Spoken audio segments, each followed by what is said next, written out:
das Set hat für mich das Potenzial, mein neuestes Lieblingsset zu werden. Was meint ihr? Bleibt bis zum Ende dran und entscheidet selbst.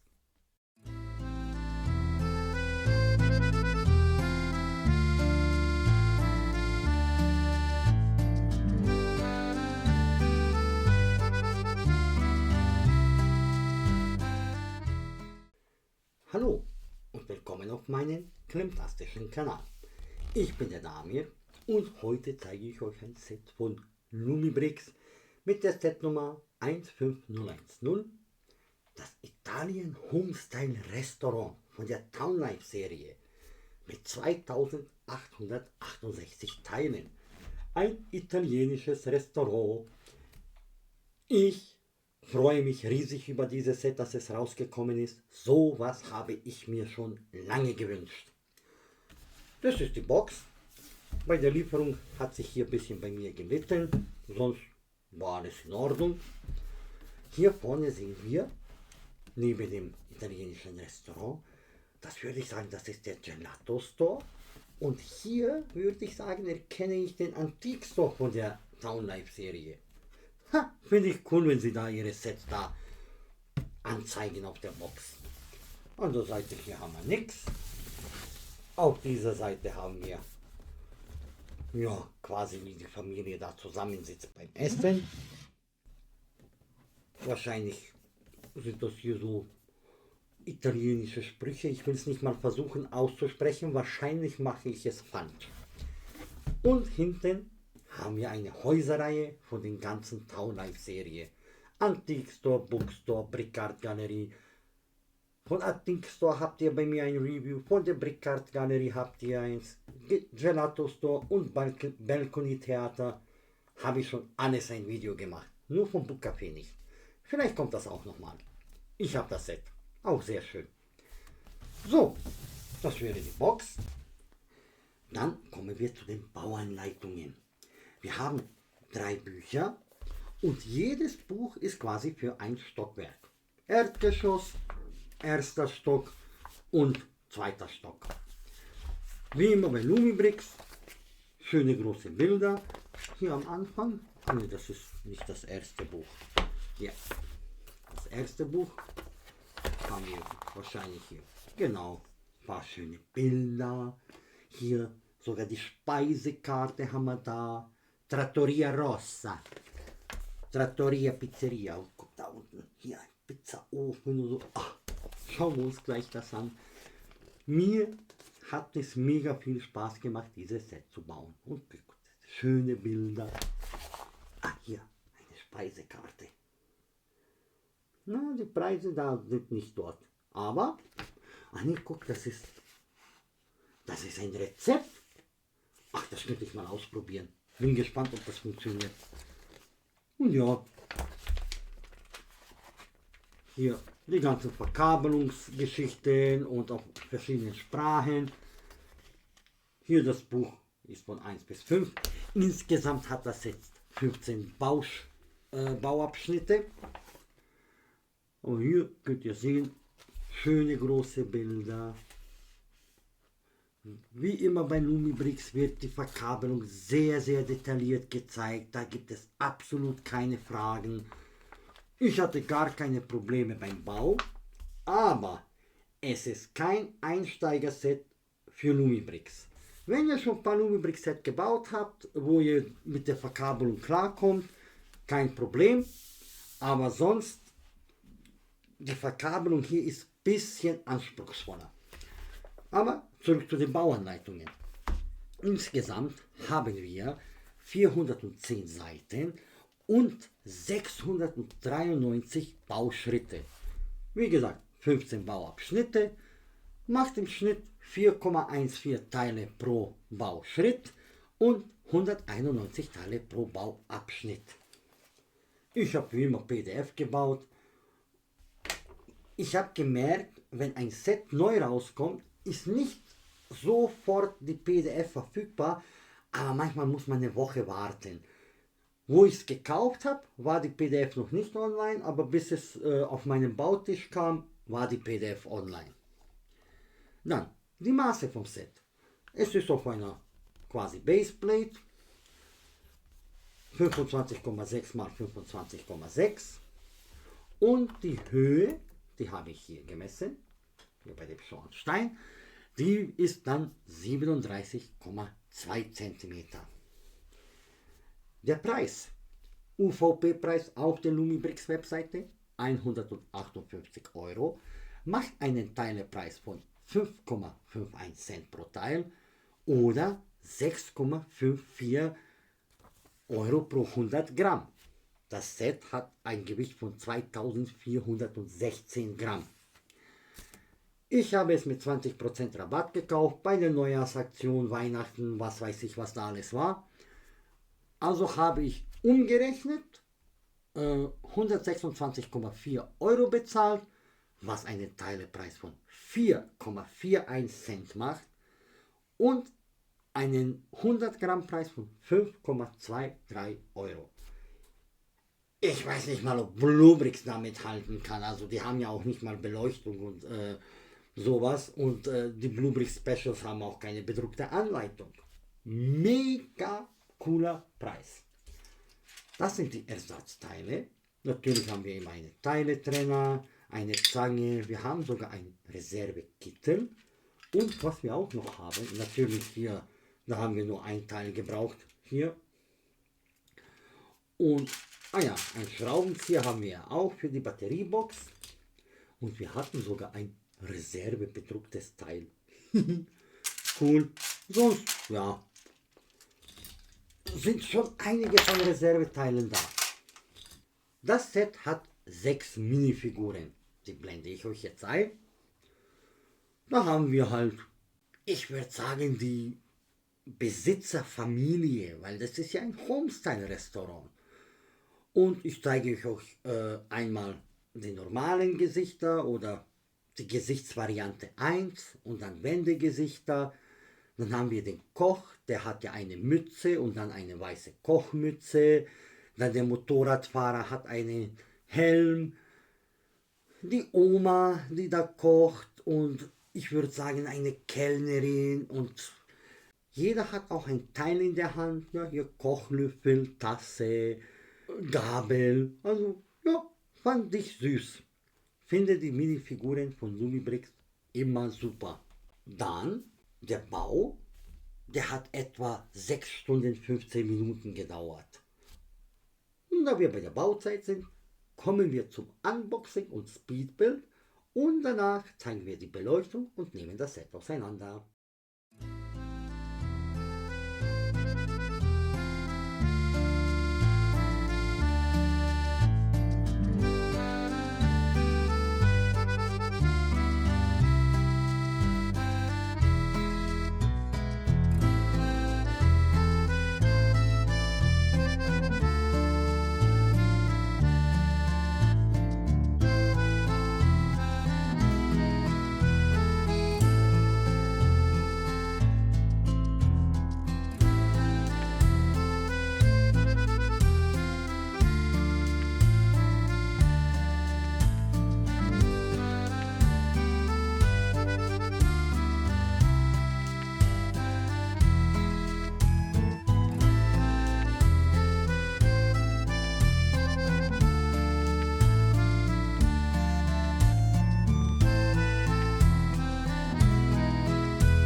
Ich hoffe, das Bildbild hat euch gefallen.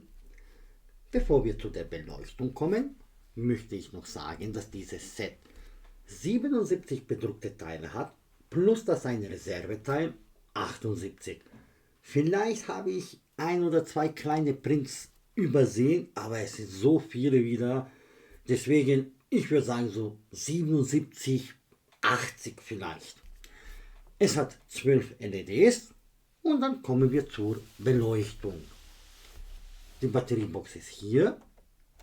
Machen wir es an. Wir haben wieder hier diese Verbindungsstücke, dass wir die Häuser aneinander tun können, und ich werde gleich auch eins holen und das zu testen. Mache ich jetzt meine Beleuchtung aus und schaut euch das an. Es ist echt klasse beleuchtet. Plus diese gelbe Farbe macht es ja noch heller alles. Zu den Details von Inneren kommen wir auch. Diese Treppe hier, super lustig, so dieser Durchgang. Halt dieser Balkon hier oder ja, Terrasse plus Balkon. Detailliert ohne Ende, super, super schön. So, und jetzt hole ich das Red Brick House, weil das ist ein Set, was man auch da dran stecken kann, damit wir sehen, ob das funktioniert. So, da haben wir das Haus und das ist jetzt auch für mich eine Premiere. Ich habe es noch nicht ausprobiert. Eigentlich sollte das jetzt alles passen. Und wenn man das zusammensteckt, ja, sag mal, cool. Ja, jetzt kann man so richtig eine schöne Häuserreihe machen. Mann, oh Mann. Und alles mit einer Stromquelle. Gehen wir jetzt auch von der anderen Seite es probieren. So, kurz repariert und weiter geht's.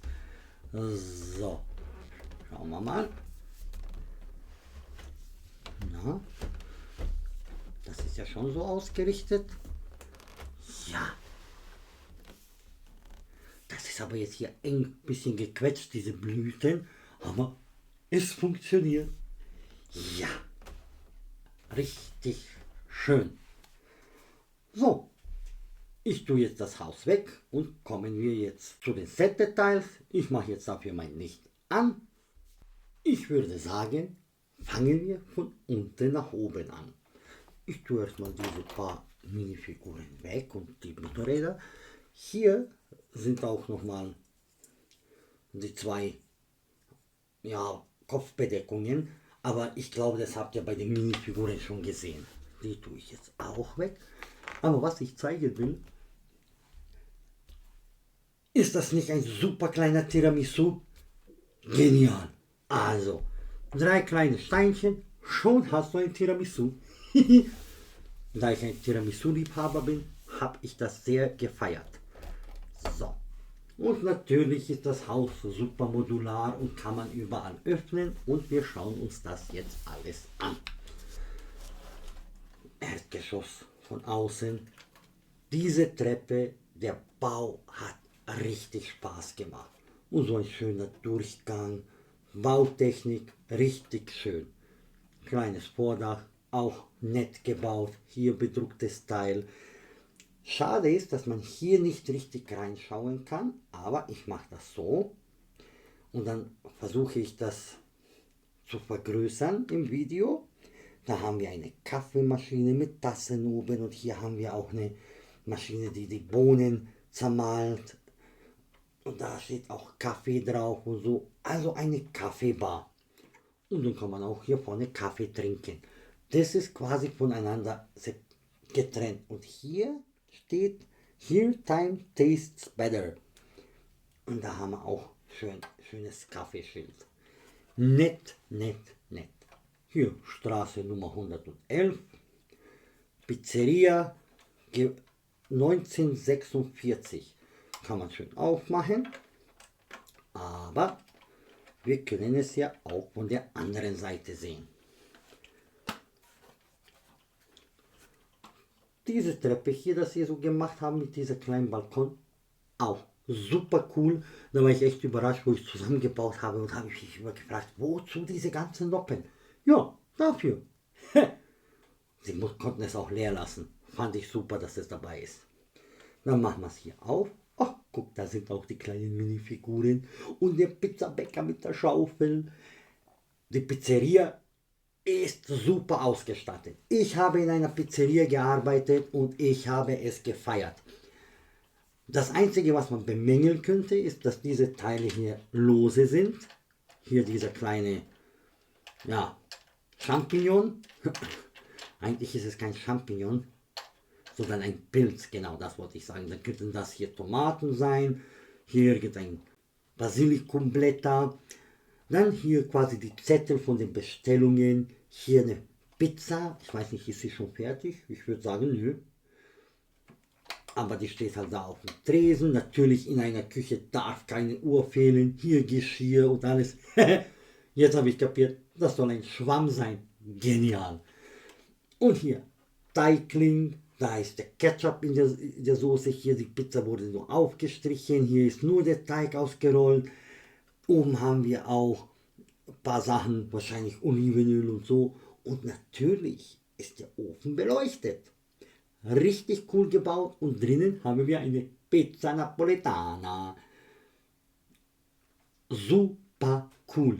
Ich finde das so genial, wie das gebaut ist. Ich habe es gefeiert. Richtig. So, kommen wir dann hier ein bisschen zu den Farbabweichungen. Ich glaube, diese Gelbfarbe ist richtig undankbar. Vor allem diese Spezialteile und das hier, das sieht man richtig, dass es ein großer Farbunterschied ist und zwischen den einzelnen Bricks auch.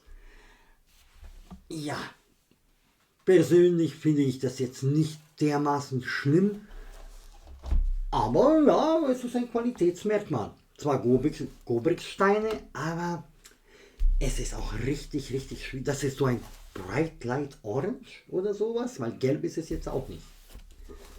So, kommen wir dann zum ersten Stockwerk.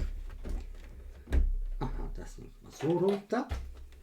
Kann man das auch runternehmen? Genau, kann man. Und dann wieder erstmal von außen. Und da geht man quasi die Treppe hoch und dann hier Rosins Menü, Pizza, Pinsa, Wein. Und das schöne rosa Trattoria-Schild. Aber wir werden es gleich anstecken, das nochmal leuchtet. Hier Open Hours von 11:30 bis 22 Uhr.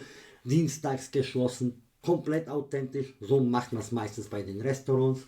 Und schaut euch diese Tischdecken an. Und hier schon eine Pizza Napoletana und Weingläser. Und der alte Mann mit Bart, der trinkt sich auch ein Wein. Hier schön gemachte Terrasse. Schön, schön, schön. Und quasi hier so eine Brücke, die rüber geht.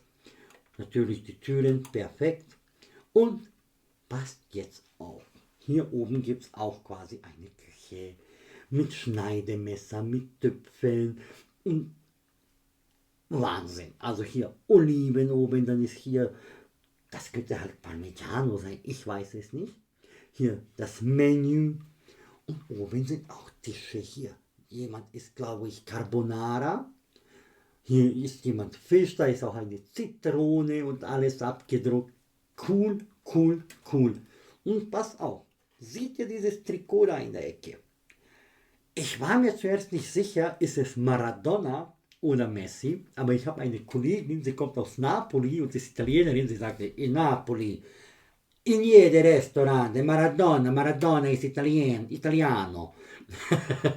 Also, da habe ich gesagt, okay, das muss Andeutung an Maradona sein. Und hier ein richtiger Spiegel oben. Ja, diese Verkabelung hier ist jetzt nicht so cool gemacht, dass man es nicht sieht.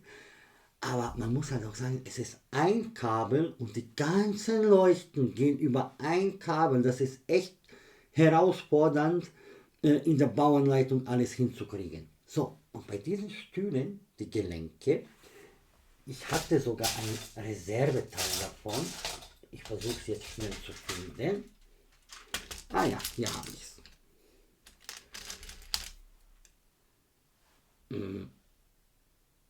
Kann man es so sehen? Ja, ich glaube, man sieht sogar sehr gut. Das sind doch zwei verschiedene Farben. Oder? Hier noch besser.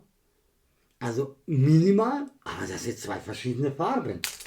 Also bei den Farbabweichungen in diesem Set, nee, da war ich jetzt nicht sehr zufrieden. Aber hier, der Boden gefliest, schöne Fliesen, schöne Tischdecken, Beleuchtung, also die Details im Inneren, ey, das macht das Set aus. Und dann steckt man es wieder auch an. Und dann leuchtet es auch noch besser. Hier nochmal Trattoria. Und hier auch nochmal von hinten, wenn es beleuchtet ist. Cool, cool, schön, schön. Dann gehen wir weiter. Gehen wir zuerst zu dieser Terrasse. Oh, habe ich den Baum abgerissen. Hier, ein Zitronenbaum. Und hier auch bedeckter Tisch. Und ich glaube, dieses Foto war da auf der Box. Sieht man, was da alles ist. Das weiß ich jetzt nicht. Das könnte vielleicht Buffalo Mozzarella sein oder Bufala. Ja, und hier Mozzarella Pizza. Das sind grüne Spaghetti, Speck. Und das könnte halt, ja, naja, es ist auf dem Holzbrett. Es müsste eine Pizza sein, aber da sehe ich auch kein Käse und gar nichts. Egal, wenn jemand eine Idee hat, runter in die Kommentare. Auf jeden Fall auch das alles bedruckte Teile, hier die Fliesen, alle super schön. Es gibt auch Platz für die Figuren. An alles wurde gedacht. Und schöner kleiner Zaun. Und dann kann man das hier hin tun und passt. Und bleibt dann nur noch dieses Teil hier. Hier wieder schön, hier italienische Flaggen gebaut. Schön begrünt von außen, hier wieder dieses Terrasse. Das Dach hat mir wieder super viel Spaß gemacht zu bauen. Als ich es gesehen habe auf dem Bild, ich dachte, oh, Strafbau, langweilig, keine Ahnung, das ging ratzfatz. Das Dach wurde richtig cool gebaut und man kann es auch schön runternehmen. Richtig stabil, also cool, cool, cool. Ah ja, das habe ich ja total vergessen. Hier oben ist quasi von der alten Frau das Arbeitszimmer. Hier gibt es auch Mehl, wie man sieht, und hier Pizza.